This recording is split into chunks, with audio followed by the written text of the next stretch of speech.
Tahimik ang buong mansyon ng mga Monteverde ng gabing iyon. Sa pinakamalaking silid sa ikalawang palapag, nakahiga si Don Leonardo Monteverde, ang matandang bilyonaryong minsang kinatakatutan ng lahat sa mundo ng negosyo. Ngunit ngayon, hindi na siya ang makapangyarihang lalaking kayang magpabagsak ng kumpanya sa isang pirma. Isa na lamang siyang matandang hinihingal, nanghihina at naghihintay sa huling sandali ng kanyang buhay. Sa tabi niya, hawak ni Liza ang basang tuwalya. 3 taon na siyang caregiver ni Don Leonardo.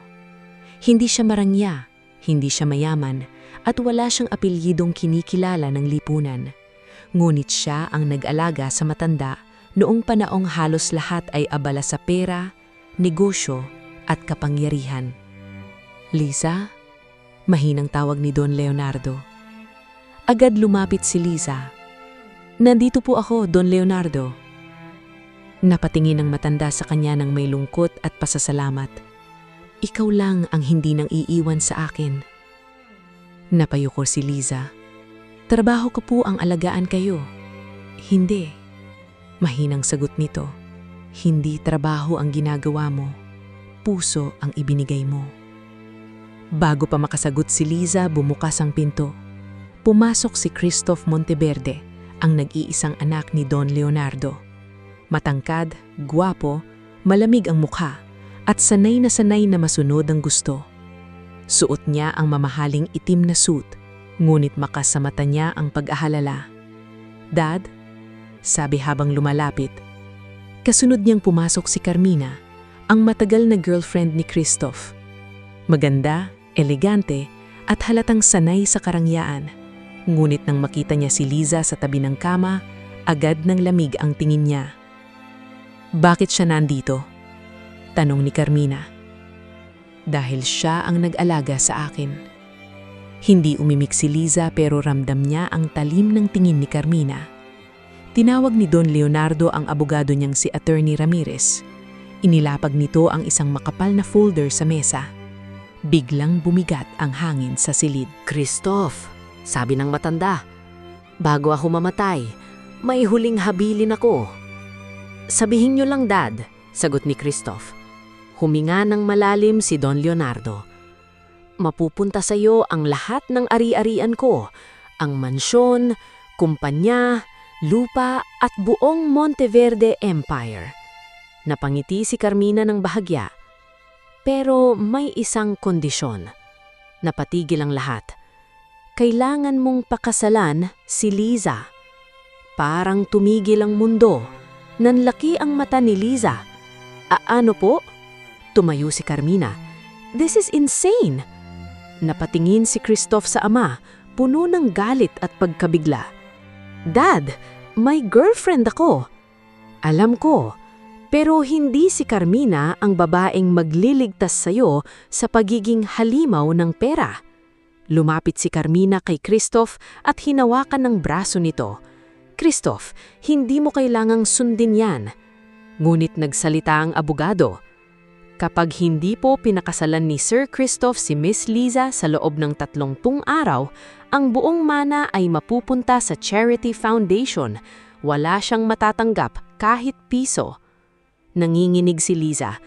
"Don Leonardo, hindi ko po kaya ito. Hindi ko po gusto ang pera nyo." Tumingin sa kanya ang matanda. "Kaya nga ikaw ang pinili ko." Biglang humigpit ang hawak ni Carmina kay Christoph. "Hindi ako papayag. Akin si Christoph." Sa unang pagkakataon, tumingin si Liza kay Carmina. At sa mga matang iyon, nakita niya ang simula ng isang digmaang hindi niya hiniling. Huminga ng malalim si Don Leonardo, saka iniyabot kay Christoph ang fountain pen. "Pumirma ka o mawala sa'yo ang lahat." Napatingin si Christoph kay Liza. Galit siya, nalilito, nasasaktan. Pero dahan-dahan niyang kinuha ang pen. At bago pa siya makapirma, biglang bumagsak ang kamay ni Don Leonardo. "Dad!" sigaw ni Christoph. Napatili si Carmina. Si Liza naman ay napahawak sa dibdib ng matanda. Wala na itong hininga. At sa ibabaw ng mesa, nanatiling bukas ang dokumentong magpapabago sa buhay nilang lahat. Nagmistulang sementeryo ang katahimikan sa silid ni Don Leonardo. Nakatingin si Christoph sa malamig ng katawan ng kanyang ama. Hawak pa rin niya ang fountain pen, ngunit wala na ang taong naghihintay sa kanyang pirma. Ang mundo niya ay biglang gumuho, hindi lang dahil namatay ang ama niya, kundi dahil iniwan siya nito sa gitna ng isang kasunduang hindi niya kailanman ginusto. Christoph, mahinang tawag ni Carmina habang nakahawak sa braso niya.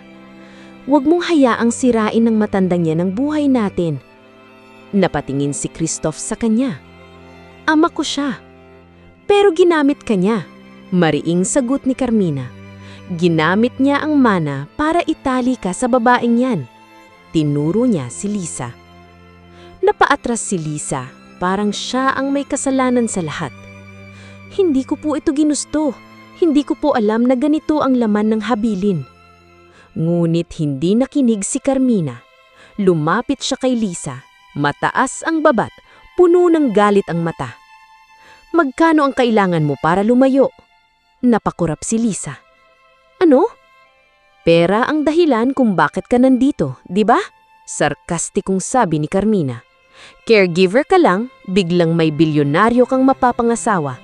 Jackpot ka! Carmina! Sigaw ni Christoph. Ngunit nasaktan na si Lisa. Tahimik siyang yumuko. Pinipigilan ng luha. 3 taon niyang inalagaan si Don Leonardo ng walang hinihinging kapalit. Ngayon, isang iglap lang, mukha na siyang mukhang pera sa mata ng lahat. Lumapit si Attorney Ramirez. Sir Christoph, kailangan nating sundin ang legal process. Ang kondisyon ng testamento ay malinaw. Kailangan ninyong pakasalan si Miss Lisa sa loob ng 30 araw. Hindi ako magpakasal, malamig na sabi ni Christoph. Kung ganon, sagot ng abogado, mawawala sa inyo ang Monteverde Empire. Napailing si Christoph. Hindi ako naniniwala na gagawin yan ni Dad. Ginawa na po niya. Parang sinuntok si Christoph sa dibdib. Buong buhay niya, inakala niyang siya ang tagapagmana. Siya ang anak, siya ang dugo ng Monteverde. Pero sa huling sandali, isang babaeng halos hindi niya pinapansin ang naging susi sa lahat. Kinabukasan, ginanap ang burol ni Don Leonardo. Dumagsa ang mayayamang negosyante, politiko at socialite. Lahat ay nagbubulungan nang makita si Liza sa gilid ng kabaong, tahimik na nag-aalay ng dasal. Siya raw ang ipapakasal kay Christoph. Caregiver lang yan, di ba? Baka may lihim sila ng matanda. Narinig ni Liza ang mga bulong, pero hindi siya umalis. Mahal niya si Don Leonardo bilang isang ama. Siya ang nagbigay sa kanya ng respeto noong wala nang naniniwala sa kanya. Sa kabilang dako, dumating si Carmina na suot ang itim na designer dress. Lumapit siya kay Liza at bumulong. Hindi mo siya makukuha. Hindi sumagot si Liza. Christoph is mine, dagdag ni Carmina. At sisiguraduhin kong pagsisisihan mo ang pagpasok mo sa pamilyang ito. Ilang sandali pa, dumating si Christoph. Lahat ng mata ay napunta sa kanya. Diretso siyang lumapit sa kabaong ng ama. Ngunit bago siya lumuhod, nakita niya si Liza. Sa unang pagkakataon, napansin niya ang pagod sa mukha nito. Ang lungkot, ang takot. Hindi ito mukhang babaeng nagtagumpay. Mukha itong babaeng nawalan din. Pagkatapos ng burol, tinawag ni Christoph si Liza sa hardin ng mansyon. Pipirma ako sa kasunduan, sabi niya. Natigilan si Liza. Ano? Papakasalan kita. Namumutla siya. Pero hindi niyo ako mahal. Hindi nga. At hindi rin kita mamahalin. Napakagatlabi si Liza. 1 taon lang. Pagkatapos, maghihiwalay tayo. Makukuha ko ang mana. Makakabalik ka sa buhay mo. Pero paano naman si Carmina? Saglit siyang natahimik. Ako ang bahala sa kanya. Ngunit hindi nila alam. Sa likod ng malaking puno, narinig ni Carmina ang lahat. At habang tumutulo ang luha niya, unti-unting napalitan ng galit ang sakit sa kanyang mukha. "Kung kasal ang gusto ninyo," bulong niya, "gagawin kong impyerno ang kasal na yan." 3 araw matapos ang libing ni Don Leonardo, nanatiling mabigat ang hangin sa mansyon ng mga Monteverde. Sa sala, nakaupo si Liza sa dulo ng mahabang sofa, hawak ang kopya ng kasunduan. Sa kabilang dulo naman ay si Christoph, seryoso, malamig, at tila hindi siya nakikita. Sa pagitan nila ay si Attorney Ramirez na isa-isang ipinapaliwanag ang kondisyon ng habilin. "Kailangan pong legal ang kasal," sabi ng abogado. "Hindi pwedeng palabas lamang. Kailangang magsama kayo bilang mag-asawa sa loob ng 1 taon upang manatili kay Sir Christoph ang buong mana." Napatingin si Liza kay Christoph. Magsama? Hindi man lang siya nilingon nito. "Sa papel lang yun." "Hindi po," sagot ng abogado. "May private investigator na itinalaga si Don Leonardo bago siya pumanaw. Babantayan kung sinusunod ang kondisyon." Napahigpit ng Christoph ang hawak sa armrest. "Kahit patay na siya, kinukontrol pa rin niya ako." Tahimik si Liza. Sa loob-loob niya, gusto niyang tumakbo palayo. Ngunit alam niyang kapag tumanggi siya, mawawala kay Christoph ang lahat ng pinaghirapan ng pamilya nito. At kahit malamin ito sa kanya, hindi niya kayang sirain ang alaala ni Don Leonardo. Biglang bumukas ang pinto. Pumasok si Carmina. Suot ang pulang dress na tila sinadya para agawin ng pansin ng lahat. Diretso siyang lumapit kay Christoph at umupo sa tabi nito, parang siya ang tunay na asama. "Hindi ako papayag na siya ang titira dito," sabi ni Carmina habang nakatingin kay Liza. "Carmina, hindi ngayon," madining sabi ni Christoph. "Ngayon talaga, kasi ngayon nagsisimula ang kalokohang ito." Lumapit siya kay Liza, matalimang tingin. "Alam mo ba kung gaano katagal kong minahal si Christoph? Ilang taon akong nasa tabi niya. Ako ang kasama niya sa party, sa negosyo, sa lahat ng plano niya. Tapos bigla kang papasok dahil lang sa huling habilin ng isang matandang naloko mo?" Napaluha si Liza, pero pinilit niyang maging matatag. "Hindi ko niloko si Don Leonardo." "Talaga?" Sarkastikong tanong ni Carmina. "Bakit ikaw ang pinili? Ano ang ginawa mo sa kanya habang mahina na siya?" Napatalon sa galit si Christoph. "Tama na!" Nagulat si Carmina. "Pinagtatanggol mo siya." Hindi sumagot si Christoph, pero ang katahimikan niya ay sapat para masaktan si Carmina. Tumawa ito ng mapait. "Ganyan ba kabilis? Hindi pa kayo kasal, pero siya na ang pinoprotektahan mo?" Tumalikod si Carmina at humarap sa lahat. "Fine, ituloy ninyo ang kasal. Pero tandaan mo, Liza," lumapit siya, halos magkadikit ang mukha nila. "Hindi porket ikaw ang magiging asawa, ikaw na ang mamahalin." Pagkatapos, hinalikan niya si Christoph sa harap ni Liza. Mahaba, mapangangin, at puno ng hamon. Napayuko si Liza. Hindi niya alam kung bakit masakit. Hindi naman niya mahal si Christoph. Hindi naman sila tunay. Pero bakit parang may kung anong kumurot sa puso niya? Nang umalis si Carmina, naiwan ang katahimikan. Tumayo si Liza. "Hindi ko kaya ito," mahinang sabi niya. "Ayokong maging dahilan ng gulo." "Wala ka ng atrasan," malamig na sagot ni Christoph. Napatingin siya rito. "Bakit? Dahil kailangan mo ako?" Saglit itong natahimik. "Oo," sagot ni Christoph. "Kailangan kita." Sa unang pagkakataon, hindi galit ang narinig ni Liza sa boses niya, kundi pagod, takot, at kawalan ng laban. Kinagabihan, habang nag-iimpak si Liza para lumipat sa master guest room, may natanggap siyang mensahe mula sa hindi kilalang numero. "Lumayo ka kay Christoph kung ayaw mong mabunyag ang tunay mong nakaraan." Nanlamig ang buong katawan ni Liza. Dahil may sikreto siyang matagal nang itinago. At kapag nalaman niyo ni Christoph, baka hindi na siya pakasalan nito. Kailanman. Hindi nakatulog si Liza ng gabing iyon. Paulit-ulit niyang binasa ang mensahe sa cellphone. Lumayo ka sa kay Christoph kung ayaw mong mabunyag ang tunay mong nakaraan. Nanginginig ang mga daliri niya habang nakaupo sa gilid ng kama. Akala niya matagal na niyang iniwan sa likod ang buhay na pilit niyang tinakasan. Akala niya sapat na ang 3 taon ng katahimikan sa mansyon ni Don Leonardo upang magsimula muli. Pero mali siya. May taong nakakaalam. May taong gustong sirain siya. Kinabukasan, bumaba si Liza sa kusina nang namumugto ang mata.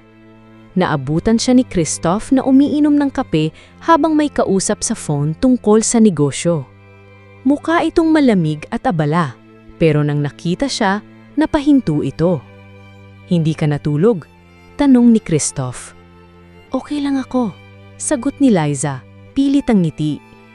Hindi siya naniwala. "Hindi ka marunong magsinungaling." Napayuko si Liza. "Wala po kayong dapat alalahanin. Kung ikakasal tayo, kahit sa papel lang, problema ko na ang problema mo." Napatingin siya rito. Sa unang pagkakataon, parang may bahid ng malasakit sa boses ni Christoph. Pero agad ding nawala iyon nang pumasok si Carmina. "Good morning, future husband," sabi nito, sabay halik kay Christoph. Nanigas si Liza. Ngumiti si Carmina sa kanya. "Ay, nandito ka la.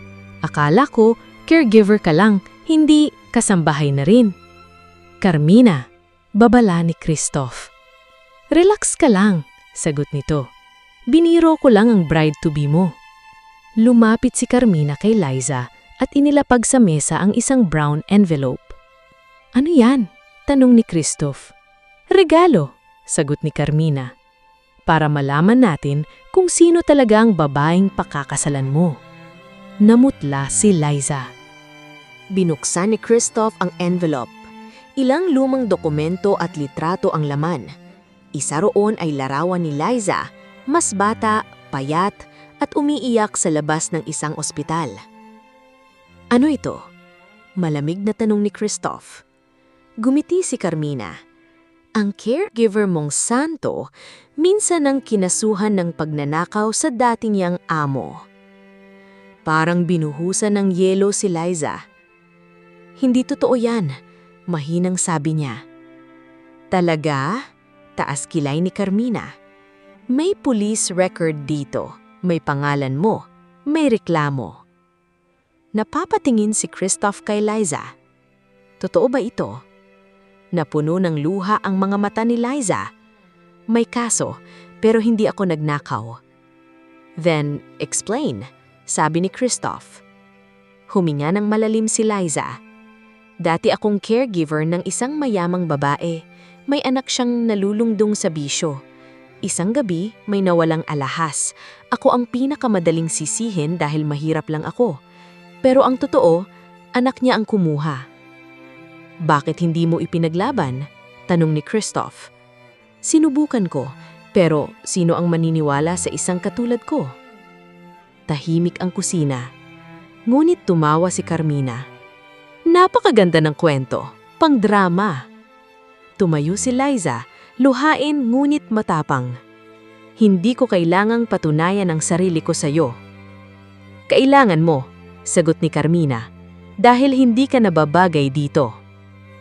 Saglit na tumingin si Christoph sa mga dokumento. Sa kanya ito pinunit sa harap nilang dalawa. Nagulat si Carmina. "Christoph!" "Hindi ito ang batayan ko," malamig niyang sabi. "Kung pinilin siya ni Dad, may dahilan." Hindi makapaniwalang napatingin si Liza sa kanya. Pero bago pa siya makapagsalita, tumunog ang phone ni Christoph. Pagkasagot niya, biglang nagbago ang mukha niya. "Ano? Anong ibig mong sabihin na may board meeting para tanggalin ako bilang CEO?" Napangiti si Carmina ng palihim. Dahil lang unang yugto ng kanyang paghihiganti ay nagsimula na. Mabilis na umalis si Christoph matapos ang tawag. Sa loob ng Monteverde Corporation, naghihintay na ang board members, mga lalaking dating makangiti sa kanya, ngunit ngayon ay tila mga gutom na asong handang kumagat. Sa gitna ng conference room, nakaupo si Attorney Ramirez. Hawak ang kopya ng habilin ni Don Leonardo. Sir Christoph, sabi ng chairman, hanggat hindi natutupad ang kondisyon ng inyong ama, hindi namin kayo maaaring kilalaning ganap na tagapagmana at CEO. Nanigas ang panga ni Christoph. Ako ang anak niya. Pero hindi pa kayo ang legal na tagapagmana. Bago siya makasagot, bumukas ang pinto. Pumasok si Carmina. Suot nito ang puting blazer, pulang lipstick at ngiting punong ng tagumpay. Gentlemen, sabi niya, may proposal ako. Napatingin si Christoph sa kanya.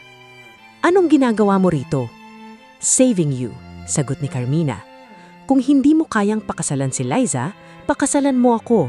May investors akong handang sumalo sa kumpanya. Nagsimulang magbulungan ang board. Carmina, this is not your business. It is, sabi niya, dahil ako ang babaeng dapat nasa tabi mo. Samantala, nasa mansyon si Liza, nag-aayos ng gamit ni Don Leonardo. Nakita niya sa drawer ang isang lumang sulat na nakapangalan sa kanya. Binuksan niya ito nang nanginginig. Liza, kapag binabasa mo ito, wala na ako. Alam kong mahirap ang hiling ko, pero ang anak ko ay naliligaw. Kailangan niya ng taong marunong magmahal nang hindi nasisilaw sa yaman. Ikaw yun. Napaluha si Liza. Bago niya matapos basahin, dumating si Christoph. Galit ang mukha, halatang pagod. Maghanda ka, sabi niya. Para saan? Magpapakasal tayo bukas. Nabigla si Liza. Bukas? Oo. Kailangan kong mapatunayan sa board na tutuparin ko ang kondisyon. Hindi ba masyadong mabilis? Lumapit si Christoph. Wala na tayong oras. Wala tayong oras o wala kang pera? Tanong ni Liza. Nasasaktan. Natigilan siya. Hindi ako gamit, Christoph. Napatingin siya sa kanya. Unang beses na tila tinamaan. Alam ko. Hindi mo alam. Para sa'yo, paraan lang ako para makuha ang mana. Para kay Carmina, kaaway ako. Para sa lahat, babae akong sumulpot para sa pera. Pero tao ako. Tumulo ang luha ni Liza. Kung papakasalan mo ako, kahit kasunduan lang ito, respetuhin mo naman ako. Tahimik si Christoph. Pagkatapos, dahan-dahan niyang lumapit. Pasensya na. Mahinang sabi niya. Napatingin si Liza. Ano? Hindi ako sanay humingi ng tawad. Pero, pasensya na. Saglit na tumahimik ang buong silid. Sa pagitan ng sakit, galit at takot, may kakaibang init na namuo sa kanila. Biglang bumukas ang pinto. Nandoon si Carmina. Bukas? Sigaw niya. Ikakasal kayo bukas? Carmina, umalis ka. Utos ni Christoph. Hindi ito gumalaw. Lumapit siya kay Liza at sinampal ito. Magnanakaw ka! Napatili si Liza, pero bago pa siya matumba, sinalo ni Christoph. Mahigpit niyang hinawakan si Liza sa baywang. Subukan mong saktan siya ulit. Malamig niyang sabi kay Carmina, at ako mismo ang magpapalayas sa'yo. Nanlaki ang mata ni Carmina. Pinipili mo na siya. Hindi sumagot si Christoph. Pero habang nakayaka pa rin siya kay Liza, isang bagay ang ginawa niya na ikinagulat nilang lahat. Dahan-dahan niyang hinalikan si Liza sa noo. Hindi iyon halik ng pag-ibig, pero hindi rin iyon halik ng kasunduan lamang. At sa gabing iyon, habang umiiyak si Carmina sa labas ng mansyon, nangako siya sa sarili. Hindi matutuloy ang kasal. Maagang nagising si Liza sa tunog ng mahinang katok. Pagbukas niya ng pinto, sinalubong siya ng isang wedding gown na nakasabit sa kamay ng kasambahay. Simple ito ngunit elegante. Puting-puti, may maliliit na perlas sa dibdib at tila ginawa para sa babaeng hindi sanay sa karangyaan ngunit may likas na ganda. Pinadala po ni Sir Christoph, sabi ng kasambahay. Napahawak si Liza sa tela. Hindi niya alam kung bakit bumilis ang tibok ng puso niya. Kasal ito na walang pag-ibig, kasunduan lang.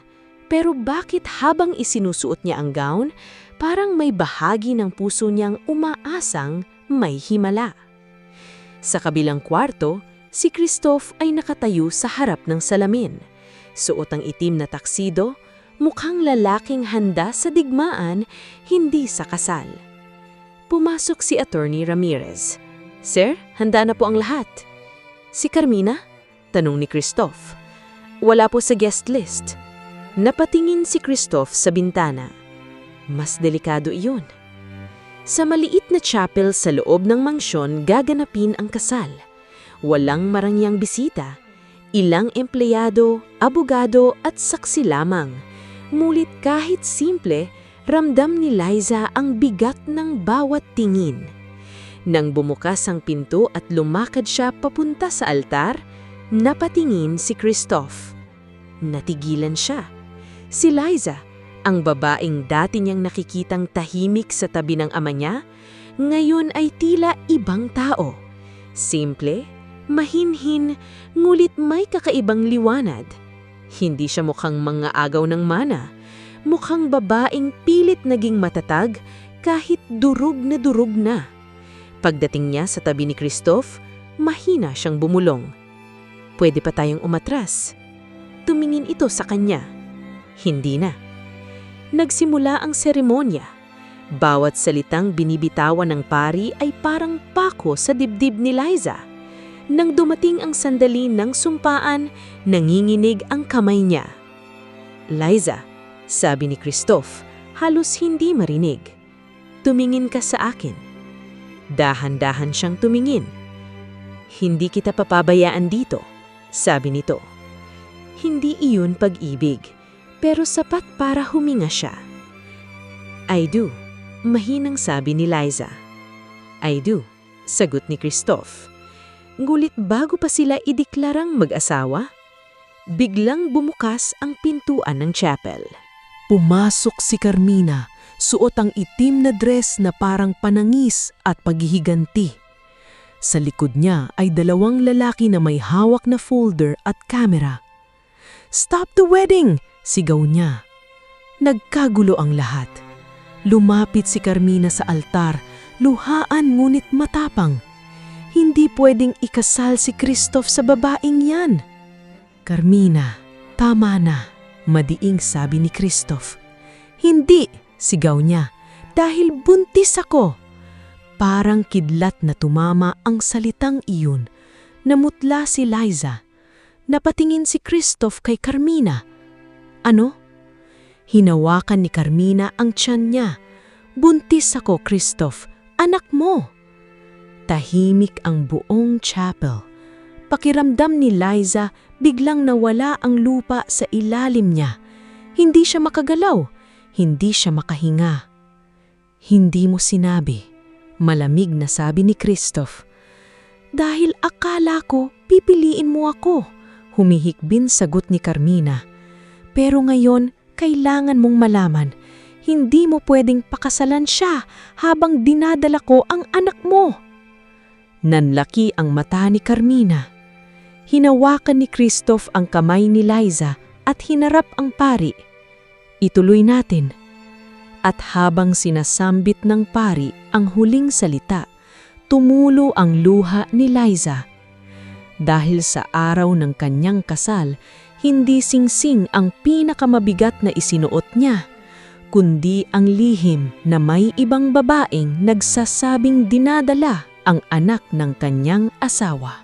Pagkatapos ng kasal, walang palakpakan, walang ngiti, walang masayang pagbati. Ang tanging naroon ay katahimikang parang libingan habang hawak ni Christoph ang kamay ni Liza at palabas sila ng chapel.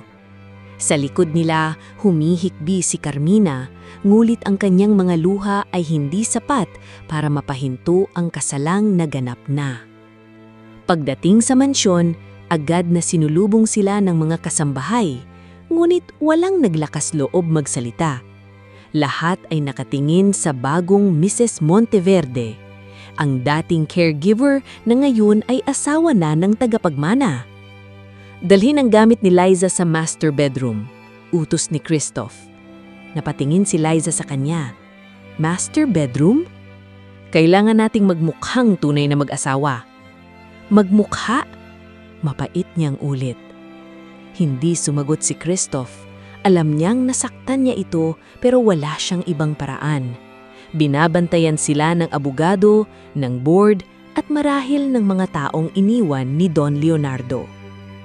Sa loob ng master bedroom, ramdam ni Liza ang bigat ng sitwasyon. Iisang silid, iisang kama, iisang apelido, ngunit magkalayo ang puso. Matutulog ako sa sofa, sabi ni Christoph. Napatingin si Liza sa kanya. Hindi mo kailangang magpanggap na mabait. Hindi ako nagpapanggap. Talaga? Tumulo ang luha niya. Kanina pinakasalan mo ako kahit may babaeng nagsasabing buntis siya sa'yo.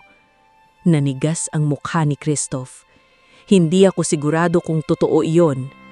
Pero posible. Hindi siya nakasagot. Doon nadurog ang natitirang lakas ni Liza. Kung mahal mo siya, bakit ako ang pinakasalan mo?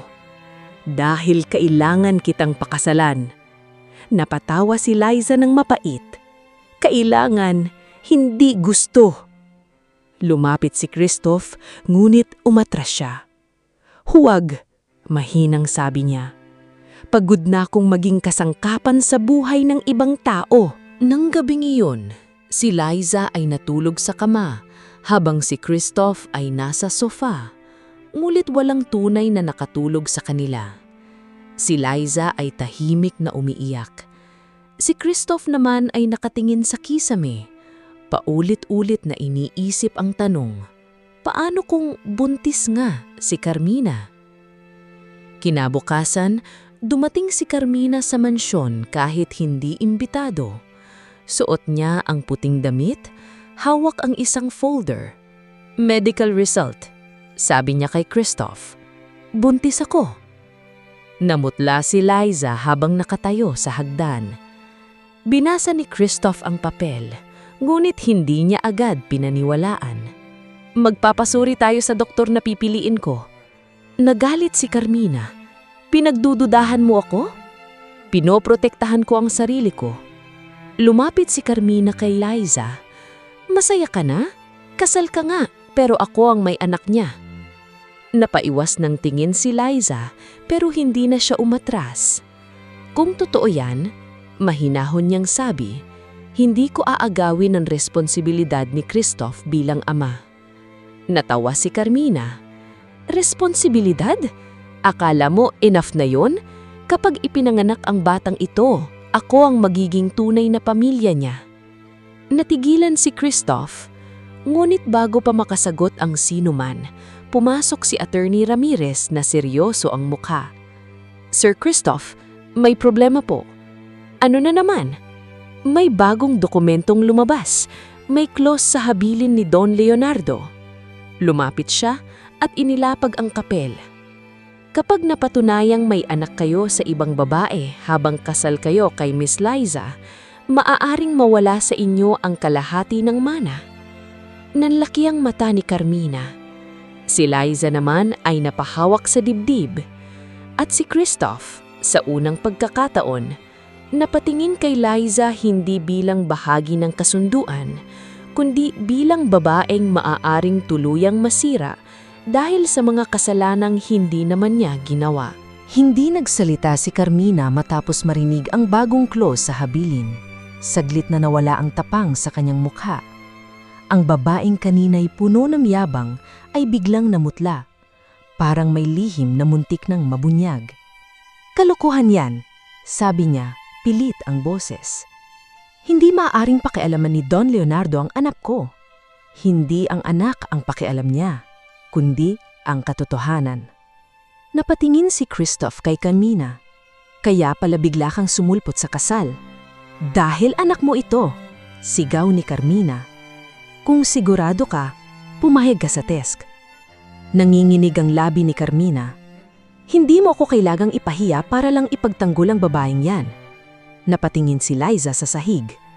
Hindi niya gusto ang gulo. Hindi niya gustong makitang umiiyak ang ibang babae kahit palagi siyang sinasaktan nito. "Christoph?" Mahinang sabi ni Liza. "Baka kailangan niyo munang mag-usap ng kayo lang." "Hindi. Lahat ng ito nadadamay ka na. May karapatan kang malaman." Nanahimik si Liza. Sa unang pagkakataon, hindi siya itinulak ni Christoph sa gilid. Hindi siya pinatahimik. Hindi siya itinuring na palamuti lang sa kusunduan. Galit na kinuha ni Carmina ang bag niya. "Pagsisisihan mo ito, Christoph. Kapag tinalikuran mo ako at ang anak mo, sisiguraduhin kong hindi ka tatahimik." Umalis siya. Ngunit bago tuluyang lumabas, sinulyapan niya si Liza. "Hindi ka mananalo.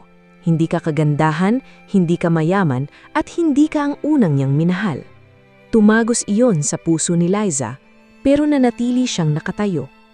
Pagkaalis ni Carmina, lumapit si Christoph kay Liza. "Hindi mo kailangang tiisin ang mga sinabi niya." "Sanay na ako."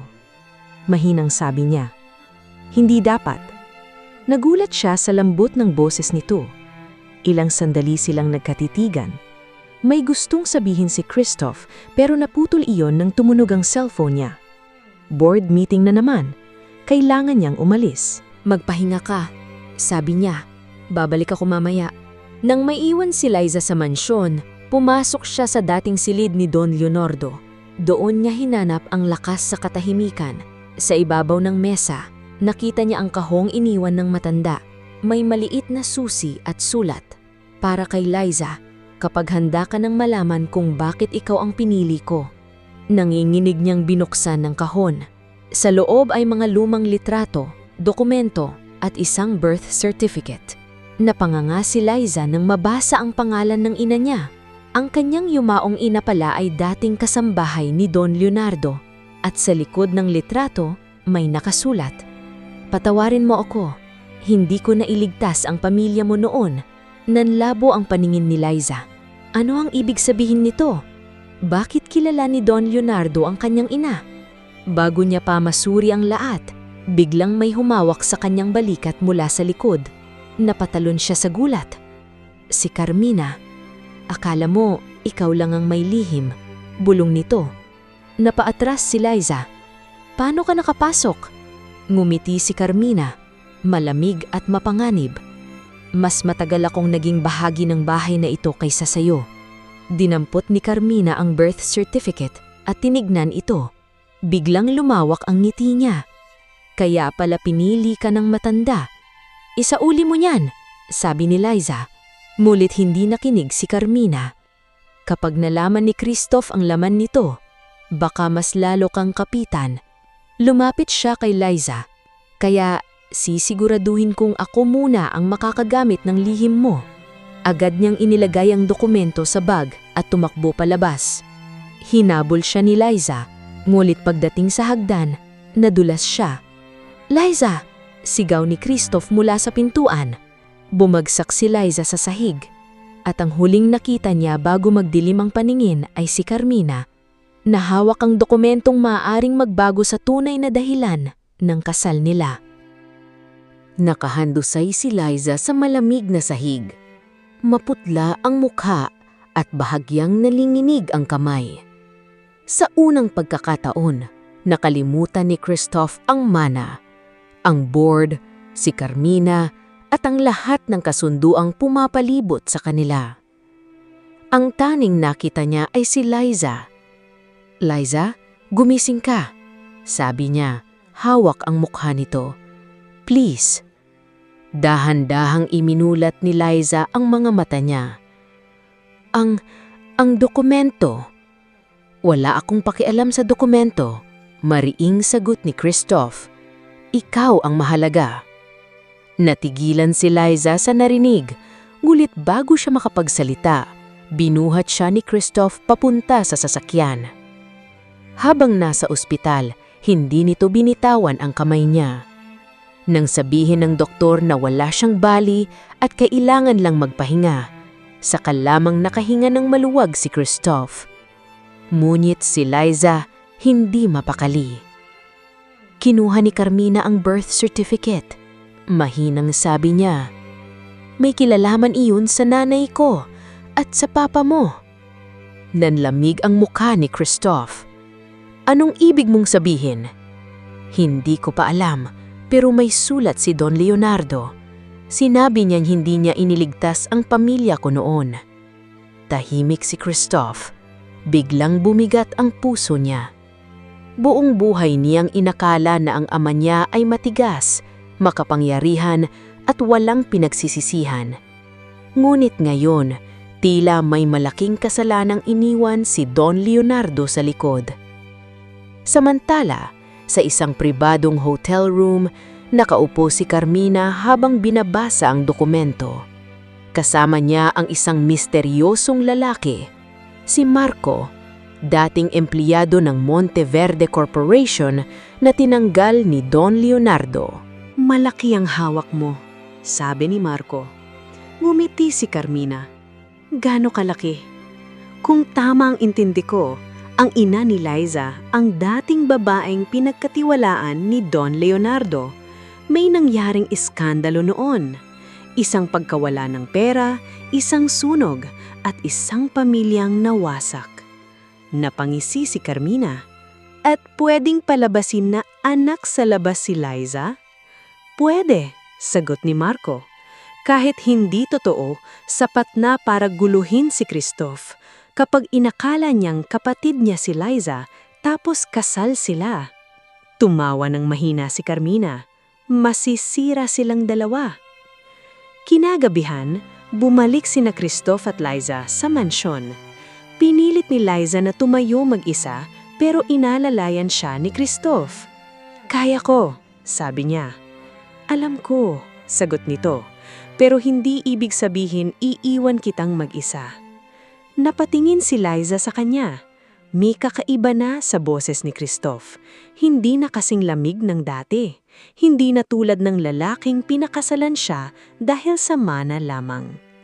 Sa master bedroom, umupo si Liza sa kama habang si Christoph ay nagdala ng tubig.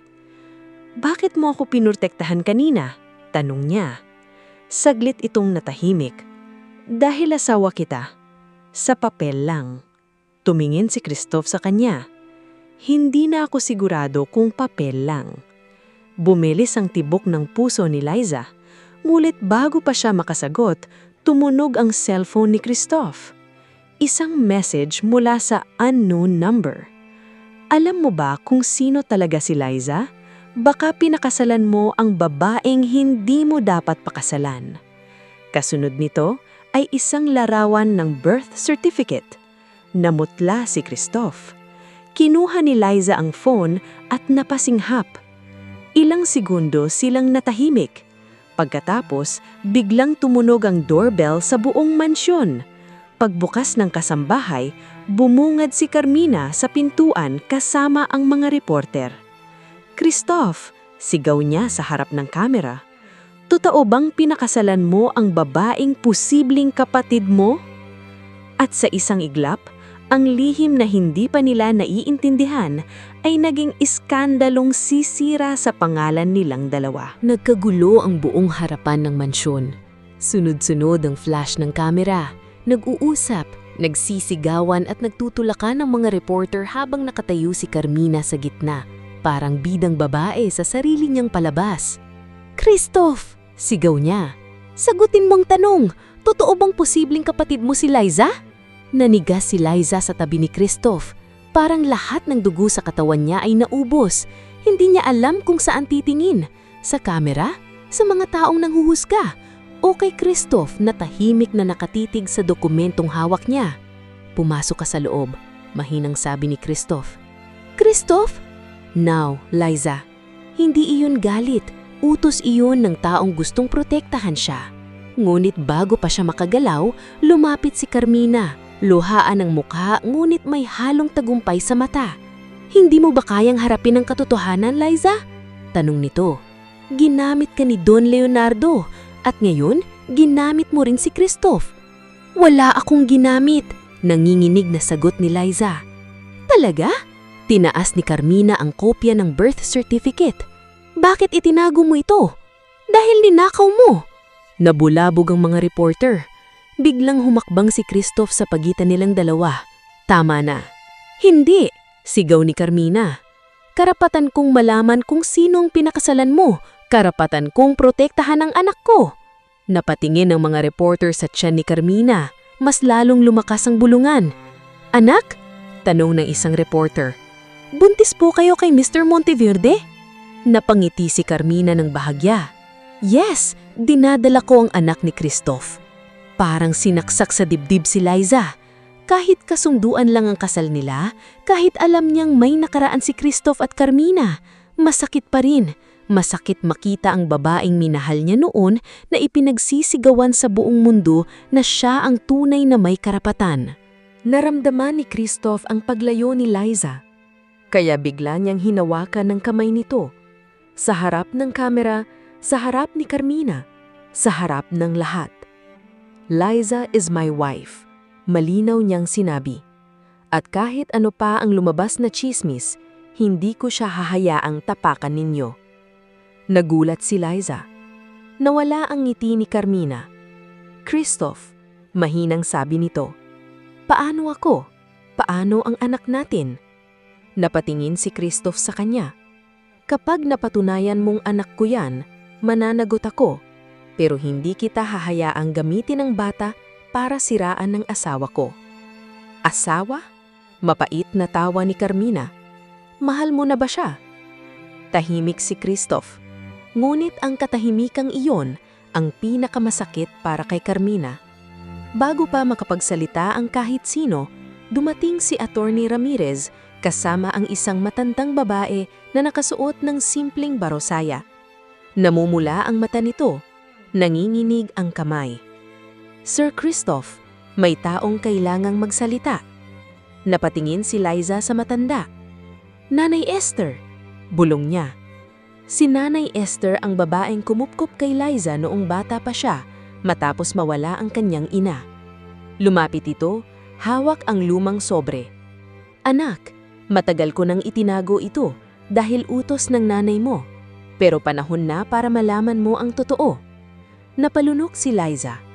Inabot ni Nanay Esther ang sobre kay Christoph. Hindi anak ni Don Leonardo si Liza, sabi nito.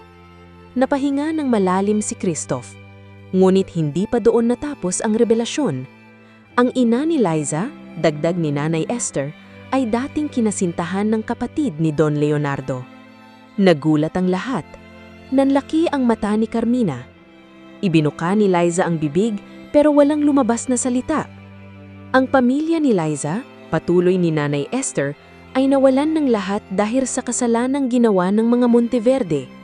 Kaya pinili ni Don Leonardo si Liza, hindi para sirain si Christoph, kundi para ibalik ang dangnal na ninakaw noon sa pamilya niya.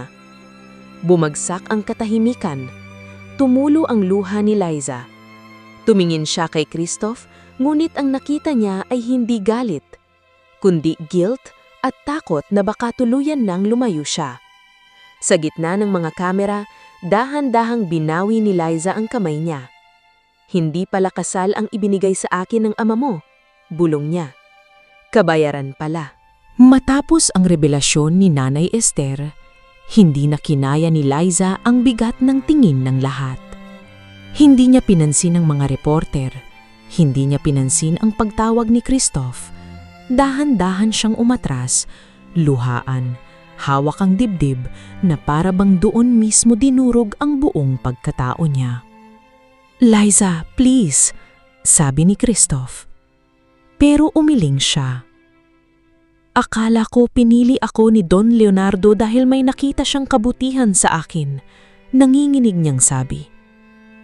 Pero pinili pala niya ako dahil may utang ang pamilya ninyo. Hindi ko alam, sagot ni Christoph. Pero pamilya mo pa rin ang dahilan kung bakit nawasak ang amin. Tumulo ang luha ni Christoph, ngunit pinigilan niya. Hayaan mong ayusin ko. Hindi lahat ng sugat naaayos ng pera, Christoph. Pagkatapos, tumalikod si Liza at pumasok sa mansyon. Mabilis siyang umakyat sa kwarto at nagsimulang mag-impake. Hindi niya alam kung saan pupunta. Ang alam lang niya, hindi na niya kayang manatili sa bahay na iyon. Ilang sandali pa, pumasok si Christoph. "Don't leave," pakiusap niya. Napahinto si Liza, pero hindi siya lumingon. "Bakit? Dahil mawawala ang mana mo?" "Hindi." "Dahil masisira ang pangalan mo?" "Hindi." Huminga siya ng malalim. "Dahil hindi ko kayang mawala ka." Unti-unting lumingon si Liza. Sa unang pagkakataon, nakita niya si Christoph na walang yabang, walang lamig, walang maskara. Isa lang siyang lalaking natatakot. "Hindi mo ako mahal," mahinang sabi niya. Tahimik si Christoph. "Hindi ko alam kung kailan nagsimula, pero alam kong hindi na kita kayang tingnan na nasasaktan." Napaluha si Liza. Gusto niyang maniwala, gusto niyang kumapit, pero masyadong maraming lihim, masyadong maraming sugat. "Hindi sapat ang awa para manatili ako." "Hindi awa ito." "Kung hindi awa, ano?" Hindi agad nakasagot si Christoph. At iyon ang sagot na kinakatakutan ni Liza. Kinuha niya ang bag at lumabas ng kwarto. Sa hagdan, sinalubong siya ni Carmina. Nakangiti ito pero halatang may pait. "Umalis ka na?" tanong nito. Wakas, natuto kang lumugar. Hindi sumagot si Liza. Lumapit si Carmina at bumulong. "Kahit anong gawin mo, hindi ka nababagay sa mundong ito." Sa halip na umiyak, tumingin si Liza ng diretso sa kanya. "Hindi ko kailangang bumagay sa mundong ninyo. Kailangan ko lang maalala kung sino ako." Paglabas ni Liza ng mansyon, bumuhos ang ulan. Si Christoph ay nakatayo sa pintuan, gustong habulin siya. Ngunit pinigilan siya ni Attorney Ramirez. "Sir, may emergency board meeting. Kapag umalis kayo ngayon, tuluyan kayong matatanggal bilang CEO." Napatingin si Christoph sa kalsadang nilalakaran ni Liza. Sa isang panig, ang empire ng pamilya niya. Sa kabila, ang babaeng unti-unti niyang minamahal. At sa unang pagkakataon sa buhay niya, hindi na mahirap ang piliin. "Let them remove me," malamig niyang sabi. Hinuwad niya ang coat at tumakbo sa ulan. "Liza!" sigaw niya. Huminto si Liza, basang-basa at nanginginig. Lumapit si Christoph. Hingal, basa ang mukha. Hindi na malaman kung ulan o luha. "Hindi ko alam kung paano ayusin ang lahat," sabi niya. "Pero alam kong ayokong mawala ka." Napatingin si Liza sa kanya. "Christoph." Ngunit bago pa sila magkalapit, biglang may malakas na busina. Isang kotse ang mabilis na paparating kay Liza. "Liza!" sigaw ni Christoph.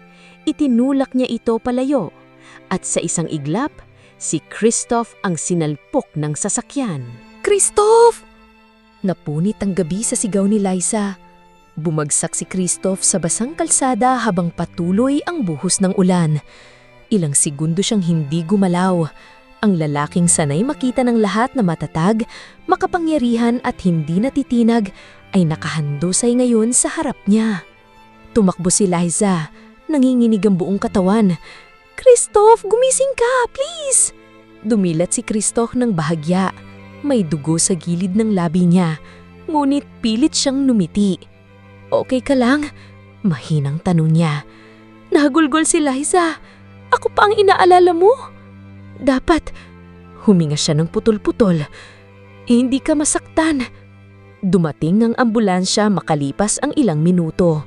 Sa loob nito, mahigpit na hawak ni Liza ang kamay ni Christoph. Hindi na niya iniisip ang mana, ang lihim, si Carmina o ang mga kasalanan ng nakaraan. Ang taning dasal niya ay mabuhay ang lalaking minsan niyang inakalang walang puso.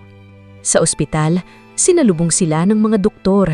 Naiwan si Liza sa labas ng emergency room, basang-basa, naninginig at puno ng dugo ang kamay. Dumating si Carmina. hingal at umiiyak. Anong nangyari? Tanong nito. Napatingin si Liza sa kanya. Sinagip niya ako. Nanigas ang mukha ni Carmina. Para bang hindi niya matanggap na si Liza pa rin ang pinili ni Christoph kahit buhay ang kapalit. Dapat ako ang nasa tabi niya, sabi ni Carmina. Kung mahal mo siya, ipagdasal mo siya. Huwag mo siyang agawan ng kapayapaan. Napailing si Carmina, luhaan. Madali mong sabihin yan dahil ikaw ang asawa. Hindi madali dahil araw-araw kong nararamdaman na hindi ako ang una niyang minahal. Natigilan si Carmina. Ilang oras ang lumipas bago lumabas ang doktor. Naging stable na siya, sabi nito. Pero kailangan niyang magpahinga. Malakas ang impact pero ligtas siya. Napahawak si Liza sa pader at umiyak sa ginhawa. Nang payagan siyang pumasok, nakita niya si Christoph na nakahiga. May benda sa balikat at sugat sa mukha. Mahina siya pero buhay. Liza, bulong nito. Lumapit siya. Bakit mo ginawa iyon? Dahil kung nawala ka, napapikit si Christoph. Wala nang halaga ang kahit anong mana. Tumulo ang luha ni Liza. Hinawakan ni Christoph ang kamay niya. Hindi kita pinakasalan dahil mahal kita, pero ngayon, hindi ko na kayang magsinungaling. Napahinto ang hininga ni Liza. Mahal na kita. Nangingig ang labi niya. Christoph? Ngunit bago pa siya makasagot, bumukas ang pinto. Si Carmina. May dala siyang bagong medical result. Bago kayo magdrama, sabi niya, nanginginig ang boses. May karapatan pa rin akong malaman niya to. Inabot niya ang papel kay Christoph. Confirmed, buntis ako. Tahimik ang silid.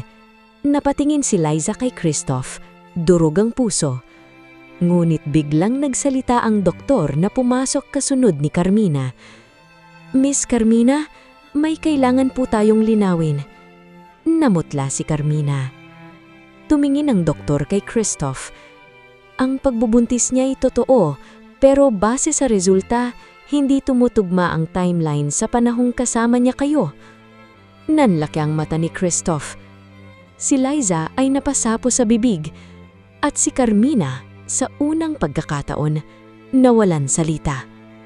Dahil ang batang ginagamit niya para agawin si Christoph ay maaaring hindi pala anak nito. Nang lamig ang buong silid. Nakatingin si Christoph sa medical result, ngunit mas malamig pa sa papel ang tingin niya kay Carmina. Hindi tugma ang timeline? Mahinang ulit niya. Napaatras si Carmina. Hindi pwedeng mali ako. Lumapit si Christoph, sugatan mang ay pilit na umupo. Sino ang ama? Hindi sumagot si Carmina. Doon pumasok si Attorney Ramirez kasama si Marco, ang lalaking tumulong kay Carmina sa paglabas ng dokumento ni Liza. Nakayuko ito, halatang takot. Sir Christoph, may confession si Marco. Nanlaki ang mata ni Carmina. Traidor! Napatingin si Christoph kay Marco. Magsalita ka. Huminga ng malalim si Marco. Si Carmina ang nagplano ng lahat. Ang iskandalo, ang pagnanakaw ng dokumento, pati pagpapakalat sa media, at ako ang ama ng dinadala niya. Parang bumagsak ang langit sa silid. Napahawakan si Liza sa bibig. Si Christoph naman ay napapikit, hindi dahil sa sakit ng sugat, kundi sa sakit ng pagtataksil. Carmina, bulong niya. Ginamit mo pati bata. Lumuluha si Carmina. Hindi kasi ako mahal ni Cristo. Hindi pagmamahal ang paninira ng buhay ng iba. Hindi mo naiintindihan, sigaw niya. Lahat ibinigay ko sa'yo, lahat ng taon, lahat ng pangarap, tapos bigla kang ikakasal sa caregiver ng ama mo? Tumulo ang luha ni Liza pero hindi na siya natakot. Lumapit siya kay Carmina. Hindi ko inagaw si Christoph, pero ikaw, sinubukan mong agawin ang dignidad ko, ang pamilya ko, at ang katotohanan.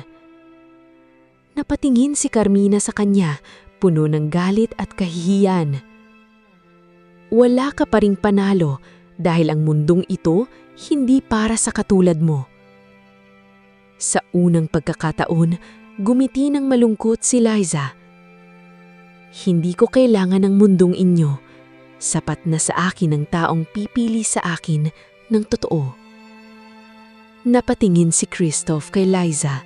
Sa gitna ng lahat ng sakit, alam niyang iyon ang babaeng hindi niya dapat pakawalan. Dahan-dahang inabot ni Christoph ang kamay ni Liza. Pinipili kita, sabi niya. Hindi dahil sa mana, hindi dahil sa kasunduan, kundi dahil ikaw ang unang babaeng nagturo sa akin kung paanong magmahal ng hindi makasarili. Humagulgol si Carmina. Pumasok ang security upang ilabas siya at si Marco. Ngunit bago siya tuluyang makalabas, tumigil si Carmina sa pintuan. Hindi pa tapos ito, Liza. Bulong niya.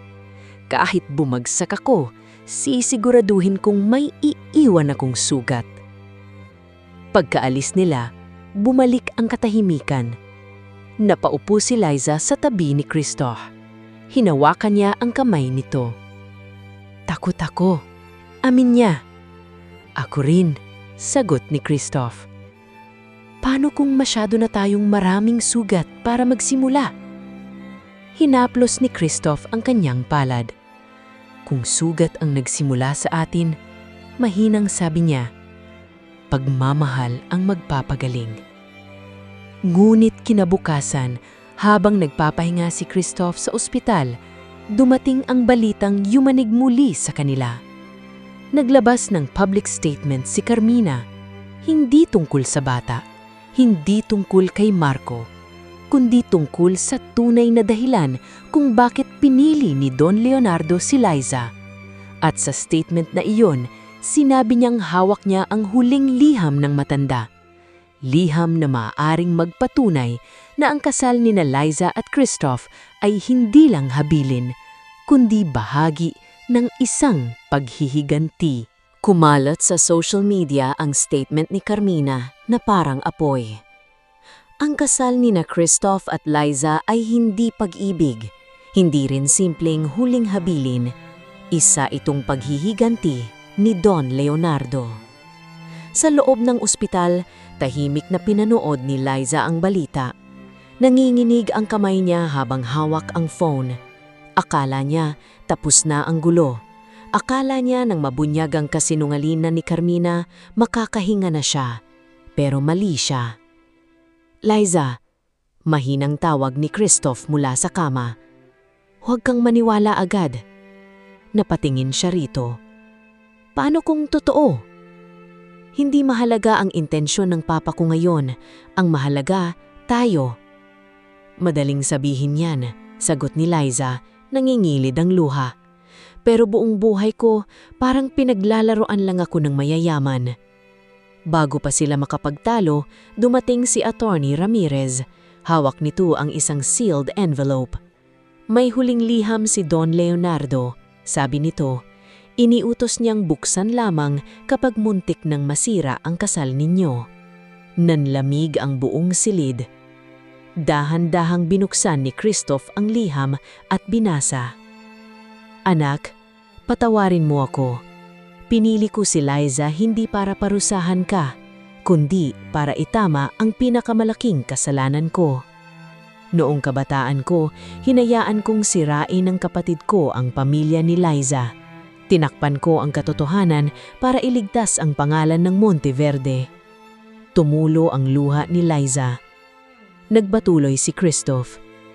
Hindi ko kayang ibalik ang nawala sa kanila. Pero nakita ko kay Liza ang kabutihang hindi ko nakita sa sarili kong pamilya. At nakita ko sa iyo, Christoph, ang lalaking maaaring maging mas mabuti kaysa sa akin. Nanginginig ang boses ni Christoph. Kung mamahalin mo siya, mahalin mo hindi dahil iniutos ko.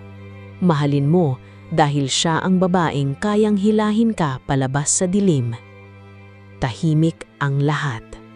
Napaupo si Liza, hawak ang dibdib. Hindi pala paghihigante, pagsisisi iyon. Isang huling paraan ng matandang puno ng kasalanan para itama ang nakaraan. Ngulit bago pa sila makabawi sa emosyon, dumating ang balita. Nag-file si Carmina ng kaso para ipawalang bisa ang kasal gamit ang argumento na pinilit lamang silang dalawa dahil sa mana. Hindi siya titigil, sabi ni Liza. Hinawakan ni Christoph ang kamay niya. Then this time, hindi na tayo tatakbo. Ilang araw ang lumipas, humarap sila sa korte.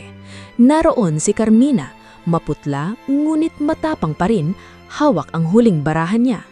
Your Honor, sabi nito, ang kasal nila ay negosyo lamang, walang pag-ibig. Tumayo si Christoph, sugatan pa ito ngunit matatag. Noon, totoo iyon, sabi niya. Pinakasalan ko si Liza dahil sa habilin, pero ngayon, pinipili ko siya kahit mawala ang lahat. Napatingin si Liza sa kanya. Pagkatapos, siya naman ang tumayo. Hindi ko pinangarap maging asawa ng bilyonaryo, sabi ni Liza. Ang gusto ko lang noon ay mamuhay ng tahimik, pero kung may natutunan ako, ito iyon. Minsan ang pusong sugatan, kapag minahal ng totoo, natututo ring lumaban. Napaluha si Christoph. Sa huli, ibinasura ng korte ang petisyon ni Carmina. Paglabas nila, sinalubong sila ng ulan, pero sa pagkakataong ito, hindi na malamig. Humawak si Christoph sa kamay ni Liza. Pwede ba kitang ligawan bilang asawa ko? Tanong niya. Ngumiti si Liza sa gitna ng luha. Pwede, pero mahirap akong ligawan. Lumapit si Christoph. Mas mabuti. Gusto ko ng paghirapan ang pagmamahal mo. At sa di kalayuan, nakamasid si Carmina. Tahimik, talunan, ngunit sa kanyang kamay, hawak niya isang larawan ni Liza noong bata pa ito. At sa likod nito, may pangalang hindi pa nila nabubunyag. Tahimik ang mansyon ng Monteverde sa umagang bumalik sina Christoph at Liza mula sa korte. Wala nang sigawan, wala nang kamera. Wala nang Carmina sa pintuan na handang manira. Ngunit sa katahimikang iyon, naroon pa rin ang mga sugat na iniwan ng nakaraan. Nakatayo si Liza sa hardin, hawak ang lumang litrato ng kanyang ina. Sa likod nito nakasulat ang pangalang Miguel Monteverde, ang kapatid ni Don Leonardo. Siya pala ang lalaking minahal ng nanay ko, mahinang sabi ni Liza. Lumapit si Christoph at tumabi sa kanya. At siya rin ang lalaking sumira sa pamilya mo. Tumulo ang luha ni Liza. Buong buhay ko, akala ko mahirap lang kami dahil malas kami. Hindi ko alam na may taong nagnakaw ng kinabukasan namin. Hindi ko mababago ang ginawa nila. Pero pwede kong itama ang kaya kong itama ngayon. Kinabukasan, ipinatawag ni Christoph ang buong board ng Monteverde Corporation. Sa harap ng lahat, inilabas niya ang bagong dokumento. Ililipat ko ang bahagi ng personal na inheritance ko sa foundation na itatayo sa pangalan ng pamilya ni Liza. Para sa mga caregiver, kasambahay, at mga mahihirap na pamilyang inaabuso ng mga mayayaman. Nagulat ang lahat. Sir, malaking halaga po ito, sabi ng chairman. Tumayo si Christoph. Mas malaki ang utang ng pamilya ko sa katotohanan. Sa gilid ng silid, tahimik na umiyak si Liza. Hindi dahil sa pera, kundi dahil sa unang pagkakataon. May taong may kapangyarihang pumiling gumawa ng tama. Ilang linggo ang lumipas. Tuluyan ang umalis si Carmina sa bansa. Bago siya umalis, nagpadala siya ng sulat kay Liza. Natalo ako hindi dahil mas maganda ka o mas mayaman. Natalo ako dahil minahal mo siya nang hindi kinakailangang angkinin. Sana balang araw, matutunan ko rin iyon. Hindi na sumagot si Liza. Pinatawad niya si Carmina sa katahimikan, ngunit hindi niya kinalimutan ang mga sugat. Isang gabi, dinala ni Christoph si Liza sa lumang silid ni Don Leonardo. Doon, inayos niya ang mga gamit ng ama at inilagay sa gitna ang larawan nilang dalawa ni Liza. Kung buhay siya, sabi ni Christoph, siguro matutuwa siyang hindi nakasunduan ng kasal natin. Napangiti si Liza. Pero mahirap pa rin akong ligawan. Lumapit si Christoph at hinawakan ng kamay niya. Then ligawan kita araw-araw. Hanggang kailan? Hanggang sa huli kong hininga. Napatigil si Liza. Ang dating malamig na bilyonaryo, ngayon ay lalaking marunong yumuko, humingi ng tawad, at magmahal ng totoo. Dahan-dahan siyang lumapit at yumakap dito. Mahal na rin kita, Christoph. Napapikit si Christoph. Tila iyon ang pinakamatamis na mana na natanggap niya sa buong buhay niya. Makalipas ang 1 taon, sa parehong chapel kung saan sila ikinasal ng puno ng sakit, muli silang humarap sa altar. Ngayon ay hindi dahil sa habilin, hindi dahil sa mana, kundi dahil sa pag-ibig. Nandoon ang mga taong tunay na nagmahal sa kanila. Simple ang seremonya, ngunit puno ng luha at ngiti. Habang sinusuot ni Christoph ang singsing ni Liza, bumulong siya. Noon, pinakasalan kita para sa mana. Ngumiti si Liza. Ngayon, hinalikan niya ang kamay nito. Ngayon, ikaw ang pinili kong buhay. At sa dulo ng hardin, tila naroon ang espiritu ni Don Leonardo, tahimik na nakangiti. Dahil ang huling habilin niya ay hindi lamang nagbigay ng mana, nagbukas ito ng pusong matagal nang sarado. Ang tunay na pag-ibig ay hindi minamana, hindi binibili, at hindi ipinipilit. Ito ay pinipili, araw-araw, kahit mahirap, kahit masakit, hanggang maging tahanan ang dating kasunduan.